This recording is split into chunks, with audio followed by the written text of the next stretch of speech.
Hello students, this is Bindu and today I am going to explain fourth poem of class 10th, How to Tell Wild Animals, written by Carolyn Wells. ये एक humerus poem है। इसमें poet ने different wild animals को identify करने का तरीका बताया, वो भी काफ़ी फ़नी वे में। इस पोएम से हमें ये मैसेज मिलता है कि जंगली जानवरों के नज़दीक जाना रिस्की है। साथ ही ये पोएम हमें वाइल्ड एनिमल्स के डिफरेंट फीचर्स और कैरेक्टरिस्टिक्स भी बताती है। तो आइए स्टार्ट करते हैं।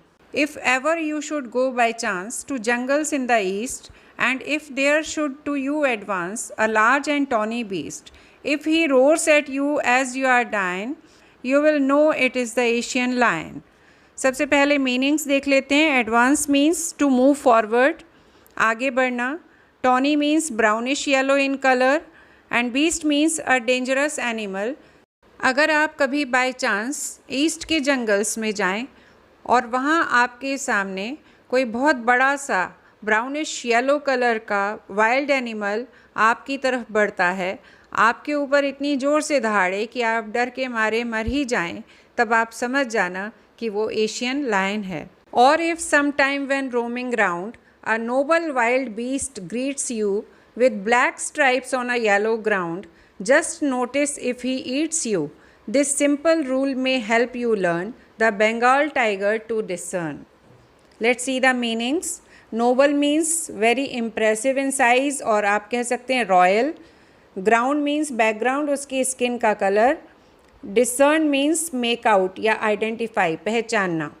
अगर आप कभी जंगल में यूं ही घूम रहे हों और आपके सामने एक शानदार रॉयल बीस्ट आ जाए, आपको ग्रीट करे, मीन्स आपको वेलकम करे, जिसकी स्किन येलो कलर की हो, उस पर ब्लैक स्ट्राइप्स हों, जैसे ही वो आपको खाएगा आप उसे पहचान जाओगे कि वो बंगाल टाइगर है।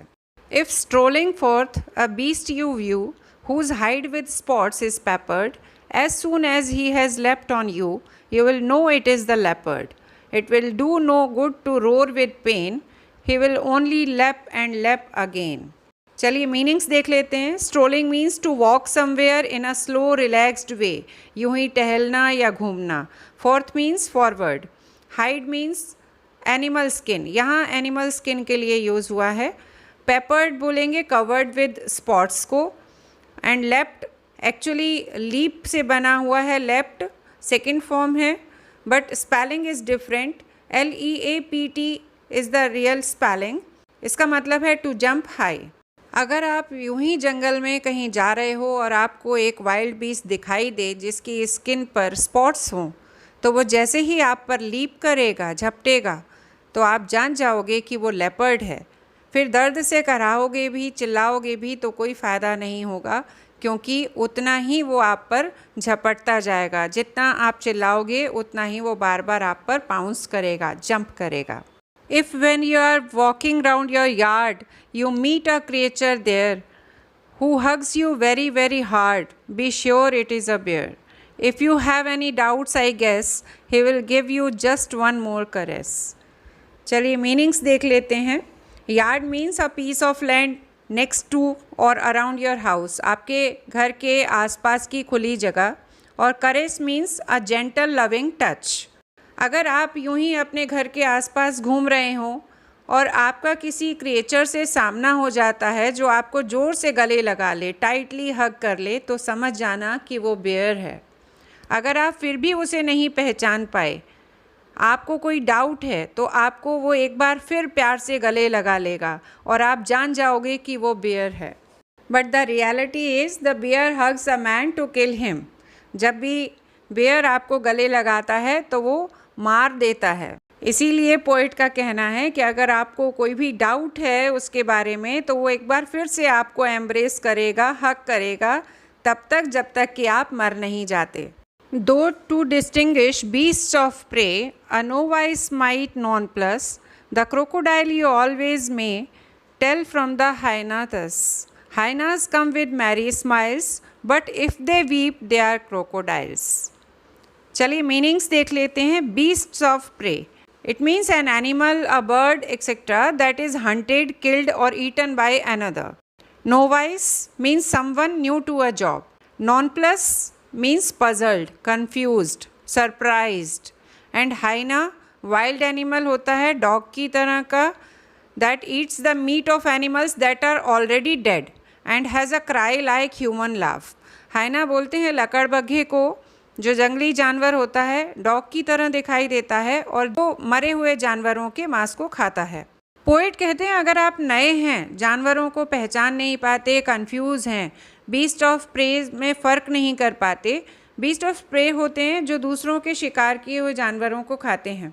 तो क्रोकोडाइल और हाइना बीस्ट ऑफ प्रे हैं।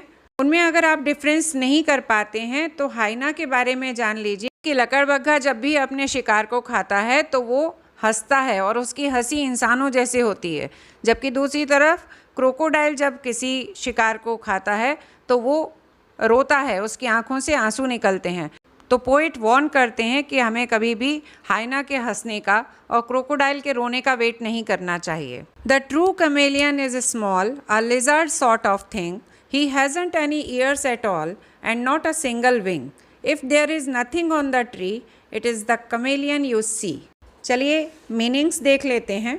कमेलियन बोलते हैं गिरगिट को, जो अपनी सराउंडिंग्स के हिसाब से कलर चेंज कर लेता है, और लिजार्ड बोलते हैं छिपकली को। एक ट्रू कमेलियन या गिरगिट छिपकली जैसा होता है, लिजार्ड जैसा। उसको कोई पंख नहीं होता, ना ही उसके कान होते हैं। अगर आप देखो कि पेड़ पर कोई नहीं है तो इस बात के चांसेस होते हैं कि वहाँ कमेलियन बैठा हो। कमेलियन एक्चुअली कैमोफ्लेज में एक्सपर्ट होता है, मींस अपनी सराउंडिंग्स के अकॉर्डिंग अपना कलर चेंज कर सकता है, और ऐसा वो शिकारियों से बचने के लिए या अपने दुश्मनों से बचने के लिए करता है। तो ये पोएम हमें फ़नी तरीके से वाइल्ड बीस्ट को आइडेंटिफाई करना सिखाती है, जो काफ़ी इंटरेस्टिंग भी है। पर ध्यान रहे कि ये सिर्फ पोएम है, वैसे किसी भी जंगली जानवर के पास जाना ख़तरनाक हो सकता है। So students, if you liked my explanation, please like and subscribe my channel.